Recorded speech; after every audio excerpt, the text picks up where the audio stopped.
The evolution of the Philippine Air Force tells a story not only of modernization, but of strategic adaptation. For decades, Manila relied on antiquated aircraft and limited air power, focusing mainly on internal security and counterinsurgency. But as tensions in the West Philippine Sea deepened, the nation began to rethink its entire approach to air defense. The result is a transformation that has taken root through its partnership with South Korea, a process that could ultimately lead to what analysts now call the Koreanization of the Philippine Air Force. The starting point was the FA-50, a supersonic light combat aircraft developed by Korea Aerospace Industries. In 2014, the Philippines signed a contract worth approximately $713 million for 12 aircraft, marking the country's first serious re-entry into jet-powered air defense after decades of capability gaps. For the Air Force, this was more than a procurement. It was a statement of intent. The FA-50 became the backbone of the Philippine Air Fleet, providing quick reaction alert capability, maritime patrol, and strike potential against asymmetric threats. Its design combined training and combat functionality, using advanced systems such as the Israeli-made EL-M-2032 radar, precision air-to-surface weapons, and Sidewinder air-to-air missiles. More importantly, the FA-50 restored pilot proficiency and institutional confidence, crucial ingredients for the next stage of modernization. As the FA-50s accumulated flight hours over the Luzon Strait and Palawan, Seoul and Manila began exploring a deeper partnership.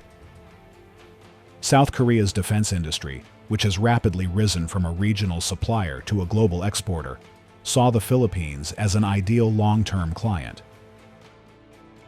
Manila, in turn, found a partner that understood the dual challenge of building an indigenous defense ecosystem while operating under fiscal constraints. From this shared understanding emerged discussions around the KF-21 Boramae, South Korea's homegrown multi-role fighter designed to compete with aircraft such as the F-16 and Rafale.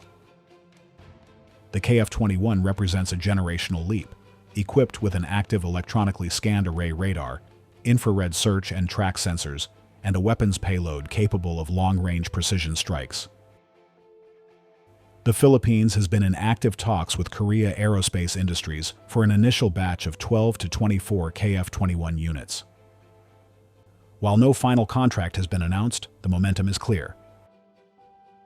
The aircraft's cost, significantly lower than American equivalents, and its compatibility with the existing FA-50 fleet make it an appealing choice. Technicians and pilots trained on FA-50 systems can easily transition to the Boramae, which shares a similar maintenance philosophy and cockpit interface. For a country whose defense budget remains modest compared to its regional peers, such interoperability offers both affordability and scalability. Moreover, Seoul has reportedly offered maintenance, repair, and overhaul support to be established inside the Philippines, positioning the archipelago as a potential logistics hub for Korean aircraft in Southeast Asia. This industrial dimension is a key aspect of the Koreanization process. Rather than merely exporting finished hardware, South Korea exports a complete ecosystem: parts manufacturing, software maintenance, and long-term technical training. In recent years, Korean defense firms have proposed joint programs to train Filipino engineers and establish component workshops that could serve not only the Philippine Air Force, but also other operators in the region. The idea mirrors Korea's broader economic model: develop local capacity while embedding its own technology standards. For Manila, this could mean the birth of a small but capable aerospace maintenance sector, reducing dependence on foreign service centers in Singapore or Japan. Strategically, this partnership emerges at a time when the regional balance of power is shifting. China's military expansion across the South China Sea, including the militarization of artificial islands near the Spratly Chain, has raised alarm in Manila. The Philippines needs credible air power to monitor and, if necessary, contest incursions within its exclusive economic zone. With FA-50s already patrolling contested airspace, the introduction of KF-21 fighters would expand both range and deterrent capability. While the Boramae is not a stealth aircraft in the strictest sense, its reduced radar cross-section and advanced sensors make it a formidable presence. Combined with ground-based radar and future anti-ship missile batteries, the Philippine Air Force could finally achieve what it has long lacked: a layered defense structure over its western frontier. Yet the strategic calculus goes beyond pure military capability. By deepening its defense cooperation with South Korea, the Philippines diversifies its partnerships beyond the traditional American umbrella. This diversification aligns with a subtle but significant shift in Manila's foreign policy, maintaining strong ties with Washington while cultivating pragmatic links with Seoul, Tokyo, and even New Delhi. From Seoul's perspective, supplying advanced fighters to Manila reinforces its ambition to become one of the world's top 4 defense exporters, while extending its influence into a region central to the Indo-Pacific strategy. Every FA-50 or KF-21 delivered to the Philippines becomes not just an aircraft sale, but an instrument of diplomacy. Still, the process carries both benefits and vulnerabilities. On the positive side, the Philippines gains access to advanced yet cost-efficient platforms, backed by reliable after-sales support. The operational commonality between FA-50 and KF-21 simplifies logistics and training pipelines.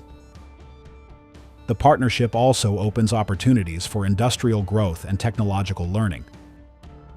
On the downside, dependence on a single supplier, no matter how friendly, introduces risk, especially if political or economic conditions in South Korea shift. The KF-21 program itself remains in late-stage testing, with full operational deployment expected only after 2026. Delays or budget adjustments in Seoul could ripple into Manila's modernization schedule. Moreover, financing such acquisitions requires long-term fiscal commitment at a time when domestic priorities compete for limited resources. By 2030, if current trends continue, the Philippine Air Force could evolve into a distinctly Korean-influenced force structure.